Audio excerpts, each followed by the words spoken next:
What is going on, everybody? Welcome back to the channel. Aftersound here, bringing you GLS and GLG content today, Genesis League goals. We also stream right here in the channel every Tuesday, Thursday, and Sunday morning, so come by and say hello. All right, guys, there is a new post and actually a new roadmap for Genesis League goals.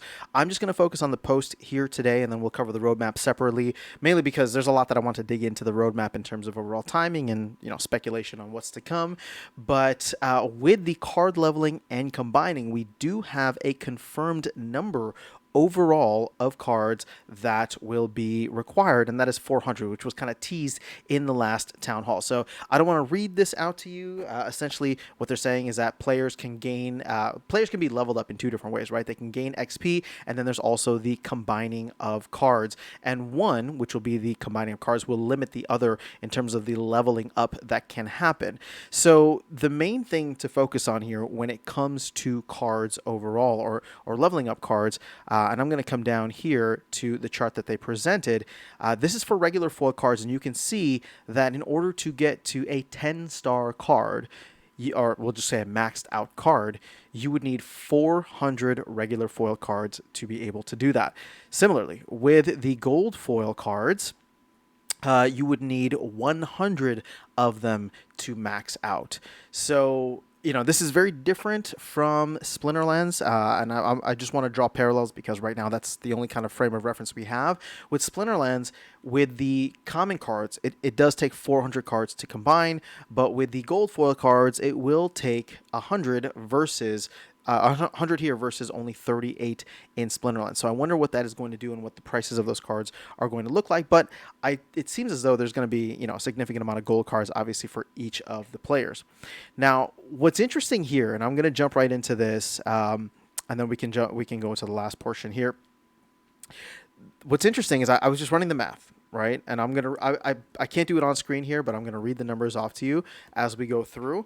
High level, or TLDR, is the fact that there are, at least according to the last post that was out, 396 cards for all players and coaches. So basically, playable cards in the game are at 396, which means when you jump to the end, let's assume everything is regular foil. Obviously, that's not the case. But if everything is regular foil, that gets us to like 268 maxed cards for each player. It's not that high. And I mean, let's say half the cards are gold foil, right? Which they obviously aren't. But that means like there's going to be less than 500 max copies of a certain card, of any specific card within the game. Less than 400, maybe even less than 300, depending on what the breakdown ends up being. Or 350, I would say. Point being is that, like, if you want certain players and you want to max out those players over time, it all just depends on how many real players, end up joining the game. But this set could actually feel slightly smaller. So to run you guys through the math, what I did was there's 8.5 million packs that are available for sale. Obviously, we haven't sold through all of them. There's a chance we don't sell through all of them, depending on how long that takes. So I do 8.5 million. Each of these packs has 5 cards in them, so multiply that by the total number of cards, 42.5 million, and then you divide that, right, by the number of unique cards in this set, which is 396, you get to 107,323. Divide that by 400 if we just assume everything is regular foil, and boom, 268. So hopefully you're able to follow my math there, even though I couldn't show the calculator on screen. So that is the interesting aspect with this, and what I think will be even more important as we go along, and something we haven't really heard of, is if there will be different leagues that limit the number of stars, for example, that a card can have, or the level that it can reach.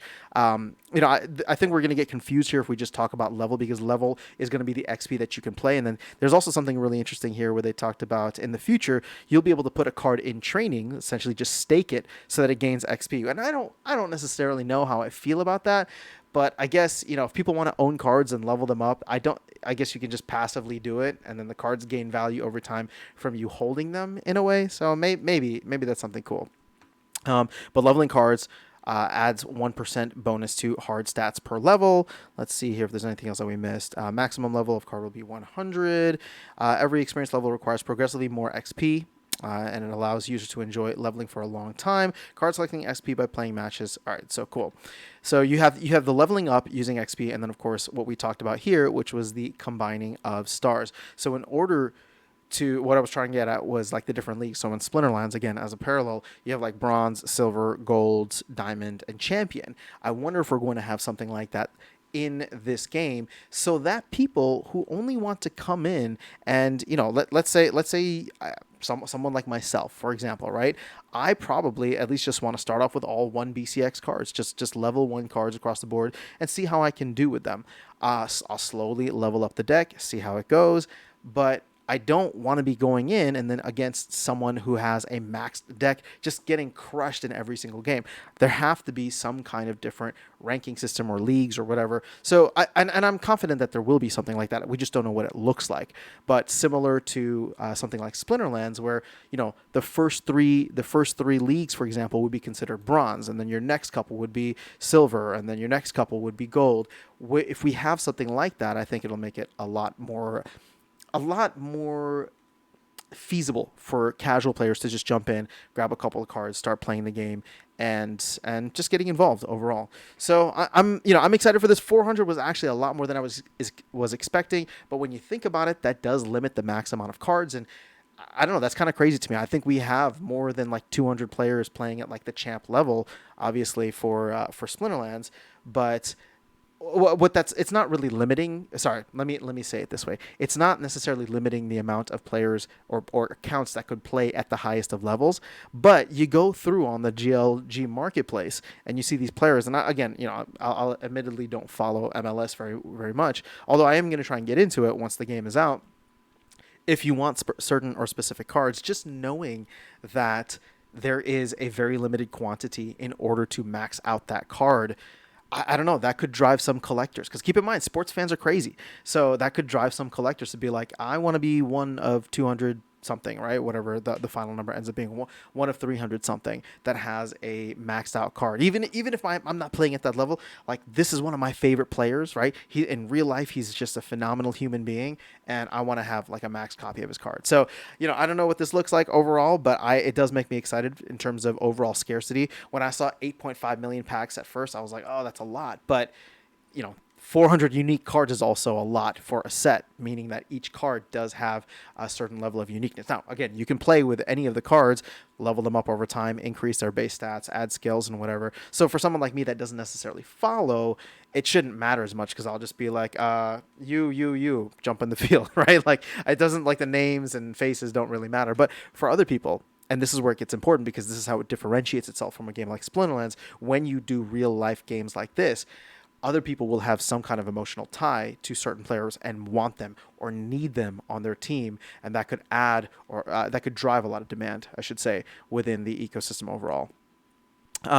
They do put a little caveat here. So when you're combining cards that have different components, XP levels, and combine levels, the UI will display all cards for ease of comparing data. Cards being combined will level up or burn into the best main card. So all skills slotted on cards will be automatically sent to the user's skill collection inventory. XP on combined cards will be added to the main card. The combined level of the resulting card gets augmented in its natural incremental order as per design formula. So they're going to make it easy. You should be able to see everything and then know exactly what you are getting overall. But ultimately, I'm excited for Genesis League Goals. I hope this game comes out in June. I don't think it will. At least that's not what it sounded like. We may have to wait until July, but this is something that I want to start playing, getting involved with, following the MLS more, learning some of these players because they're real, and just, getting involved and playing with the community. So that is all I have for you guys in this video. Let me know if you have any thoughts or questions in the comments below, and I'll continue the discussion there. But otherwise, I will catch you all in the next one and see you around the game. Take care.